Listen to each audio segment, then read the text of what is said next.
Hi, my name is Dr. Denise, and this is this week's A Dose from Dr. Denise, where I hope to teach, show, and inspire you how to release your God-given health and life potential. Happy Easter. I am recording this on Saturday night, and happy Passover. I hope you had a wonderful meal and time with family on Friday night if you celebrated Passover, and I hope you have a great day planned for your Easter Sunday.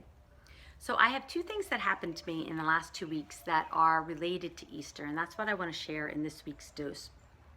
So it was about 10 or 11 days ago. I was in Florida. I was spending the night at my dad's in Venice Beach, and I woke up really early, which I typically do, but this time it was really early. It was like 4 a.m., and I felt a really strong message coming through, and it wasn't something that I had to write down because it was just 3 words, and the 3 words were sympathy, empathy, and compassion. You know, when something comes through that strongly, I will typically jot it down, but it came through really strongly. Like if there could have been an audible voice, that's what it said, those 3 words. So I just shelved that, and I knew it was going to show up in my life in some way, and it did with the second situation that happened. So I was away for 8 nights, and a week before I left, we had adopted a puppy that was abandoned in our neighborhood. So I left Steve for 8 nights with a house where he was working 12 to 14 hours a day. Every day I was gone with a puppy, a 1-year-old dog, a cat, and that was a lot, you know. So when I got back, I was so grateful to see him, and just, you know, grateful that I was able to go away, and that he was so awesome about doing all that for me while I was away. And it was Sunday morning. We were having coffee on our back patio, and we got to talking about my trip and what we were doing that day. And somehow our vacation in August came up. So Steve and I travel with our sons, at least we have so far, and we plan on doing it this year, the 3rd week in August. And we've picked that week, I don't know why, but we picked that week for many, many years now. We typically go to Mexico. So we got to talking about that trip, and Steve said to me, just remember, it's the 4th week in August this year. And I'm like, what are you talking about? I've already booked the trip, it's the 3rd week. And he said, no, I told you that I have training the 3rd week in August. So I'm like, well, I don't remember that. And, you know, I got really upset and nasty right away. I walked into the kitchen because I intended to prove Steve wrong by checking an email in my phone. And so I was confident, and I was confident until I was confidently wrong, that our trip was in fact the 4th week in August. So I had to walk out, and luckily this whole situation played out over 5 or 6 minutes tops. And I had to eat a little bit of humble pie, which I heard in a podcast is the pastry that isn't tasty. So I ate humble pie, and I apologized, but the whole situation really bothered me.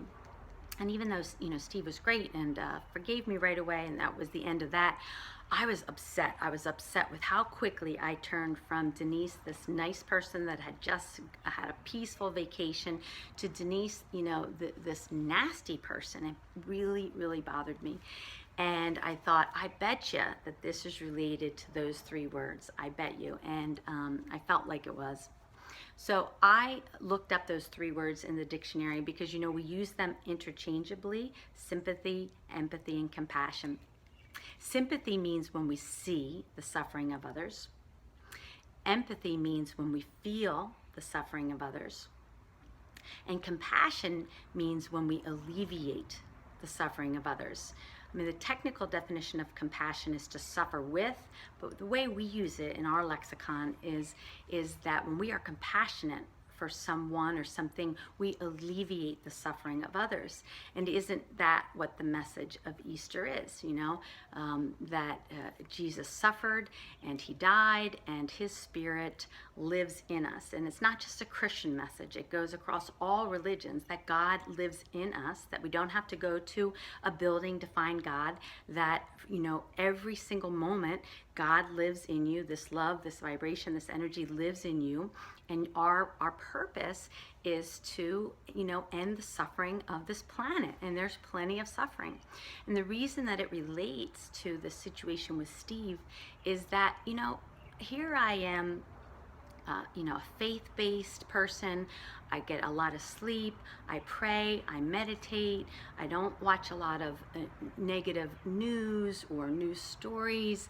You know, I love what I do, I'm passionate about my life, I have a good marriage. I mean, I'm vibrating at a really high level, and I was able to create some suffering in my husband, and then more so even in me for the following day, to just say, how did your ego just get out of check so quickly? And that was God's way of saying, you know, Denise, if you can create suffering, then imagine someone that, you know, doesn't have the wherewithal and hasn't been raised in the best environment and is suffering, whether it's financially or physically or emotionally or in an abusive relationship. Imagine the suffering they're going through or the suffering they're causing. And I absolutely know in my heart of hearts that hurting people hurt people. And so our goal, you know, on this planet and in life is to alleviate the suffering of others, to be compassionate. Is there any greater message of Jesus Christ? You know, in the Bible, it says that perfect love casts out fear. And I think all suffering comes from fear. Fear of loss or fear of a situation. Certainly that was the case with me when I was really able to give thought to why did I go to bitch mode so quickly? Because I feared that I might not get that trip with my husband and my sons.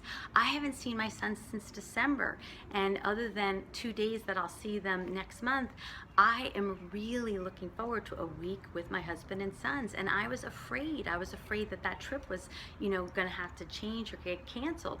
And so fear leads us to do a lot of nasty things.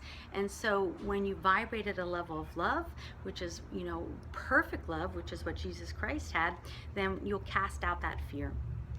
Another book that I read all the time is called A Course in Miracles, and I just wanted to read you two quotes out of that because I think that they very much relate to the Easter message as well. In A Course in Miracles, it says, when a mind has only light, it knows only light. Its own radiance shines all around it and extends out into the darkness of other minds, transforming them into majesty.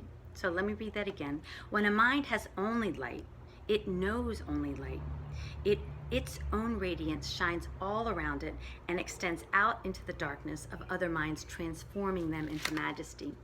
And I'll finish with this because I do think that this is the Easter message. And again, this is in A Course in Miracles. Think like him ever so slightly, and the little spark becomes a blazing light that fills your mind so that he becomes your only guest. Make God become your only guest. Vibrate at the highest level you can, and that is love. And when we vibrate at a level of love, we push out fear, and we can be compassionate with others, and we can alleviate the suffering of others, which I do believe is the Easter and Passover message. Peace out. Have a great day, and I'll see you next Sunday.